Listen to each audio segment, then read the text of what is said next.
தேர்தல் வெற்றிகள் முதலமைச்சர் மு.க.ஸ்டாலினின் ஆளுமையை காட்டுகிறது என்று நடிகர் ரஜினிகாந்த் கூறியுள்ளார். அமைச்சர் ஏவவேலு எழுதிய கலைஞர் எனும் தாய் நூல் வெளியீட்டு விழாவில் பங்கேற்று உரையாற்றிய அவர், தான் சந்தித்த அனைத்து தேர்தல்களிலும் வெற்றி பெற்றிருப்பது முதலமைச்சர் ஸ்டாலினின் ஆளுமையை காட்டுவதாகவும், கட்சியை கட்டிக்காப்பது கடினம் என்றும் அதனை அவர் சிறப்பாக செய்து வருவதாகவும் குறிப்பிட்டார். பள்ளிகளில் புதிய மாணவர்களை விட பழைய மாணவர்களை சமாளிப்பது கடினம் என்றும், திமுகவில் உள்ள மூத்த தலைவர்கள் குறித்து பேசிய ரஜினிகாந்த், அவர்களை முதலமைச்சர் சிறப்பாக சமாளித்து வருவதாகவும் கூறினார். பழைய மாணவர்கள் என்று அமைச்சர் துரைமுருகன் பெயரை நடிகர் ரஜினிகாந்த் குறிப்பிட்டு பேசியபோது அவையில் பெரும் சிரிப்பலை எழுந்தது.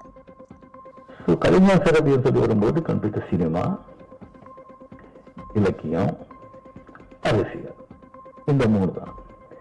எனக்கு சினிமா பத்தி அவரை பத்தி தெரியும். அதை பத்தி நான் நிறைய பேசியிருக்கேன்.